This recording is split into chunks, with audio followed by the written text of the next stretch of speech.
നമ്മുടെ ബഹുമാന്യായ ജില്ലാ കളക്ടർ എന്നൊരു പ്രൈസ് ടാഗിൻ്റെ വിവരം ഇട്ടിട്ടുണ്ട്. ശരിക്കും പറഞ്ഞു കഴിഞ്ഞാൽ കച്ചവടക്കാർ എത്രയോ ഭേദം. സർക്കാർ ആർക്ക് വേണ്ടിയിട്ടാണ്, അല്ലെങ്കിൽ ജില്ലാ ഭരണകൂടം എന്ന് പറയുന്നത് ഈ ജില്ലയിൽ മാത്രം ഒതുങ്ങുന്നതല്ല. കോടാനുകോടി വരുന്ന അയ്യപ്പ ഭക്തന്മാരുടെ തലയ്ക്ക് കൊടുത്തിട്ടുള്ള ഇരുട്ടടിയാണ് ഈ പ്രൈസ് ടാഗ് എന്ന് നമ്മൾ മനസ്സിലാക്കണം. വലിയ രീതിയിലുള്ള ഒരു പ്രതിഷേധം ഉണ്ടാകുമെന്നുള്ള കാര്യത്തിലൊന്നും യാതൊരു സംശയവുമില്ല. നമ്മൾ മനസ്സിലാക്കേണ്ടത് ശരം 35 രൂപയാണ് നമ്മുടെ കളക്ടർ പറഞ്ഞിരിക്കുന്നത്.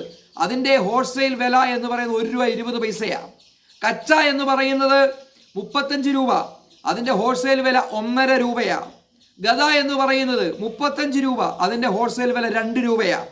കുങ്കുമം 1 സ്പൂൺ മതിയാകും ഒരാൾക്ക്, അതിൻ്റെ പരമാവധി വരുന്നത് 2 രൂപ അല്ലെങ്കിൽ 1 രൂപയാണ്, അതിന് 35 രൂപ. കിരീടം 35 രൂപ, 1.5 രൂപയ്ക്ക് കിട്ടുന്ന കിരീടം 35 രൂപയ്ക്കാണ് അവിടെ കൊടുക്കാൻ കളക്ടർ അനുവാദം കൊടുത്തിരിക്കുന്നത്. അതുപോലെ തന്നെ വാള് 35 രൂപയ്ക്ക് ആണ് കൊടുത്തിരിക്കുന്നത്, 2 രൂപയാണ് ഹോൾസെയിൽ വില. ഞാൻ ഇവിടുത്തെ ബഹുമാന്യനായ കളക്ടറോടും ഭരണകൂടത്തിനോടും സർക്കാരിനോടും പറയുന്നു, നിങ്ങൾ അനുവദിച്ചാൽ ഇതവിടെ സൗജന്യമായി കൊടുക്കാൻ പോലും ഭക്തജനങ്ങൾ തയ്യാറുണ്ട്. നിങ്ങൾ അനുവദിക്കണം എന്നുള്ളതാണ് എനിക്ക് പറയാനുള്ളത്. ഇനി അല്ല എങ്കിൽ ശരാശരി ഒരു 3 രൂപ 4 രൂപയ്ക്കെങ്കിലും കൊടുക്കാൻ കച്ചവടക്കാർക്ക് നിർദ്ദേശം കൊടുക്കണമെന്നാണ് എനിക്ക് പറയാനുള്ളത്. അവർ ഏത് തരത്തിലുള്ള കൊട്ടേഷൻ എടുത്താണെങ്കിലും. ഇത് ശരിക്കും ശബരിമല സ്ത്രീ പ്രവേശത്തിന് ശേഷം കൊടുക്കുന്ന വലിയ ഒരു, സർക്കാരിൻ്റെ ഭാഗത്തുനിന്ന് കൊടുക്കുന്ന വലിയൊരു കൊള്ളയാണിത്.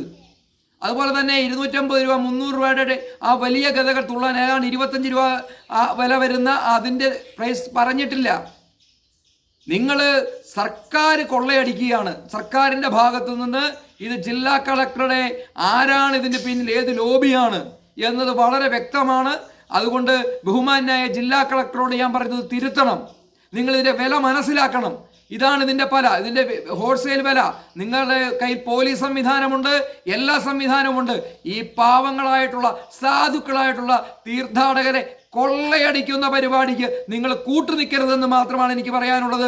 അതുകൊണ്ട് വളരെ ഗൗരവമായി ഇടപെട്ട് ഇത് തിരുത്തണമെന്നാണ് എനിക്ക് പറയാനുള്ളത്.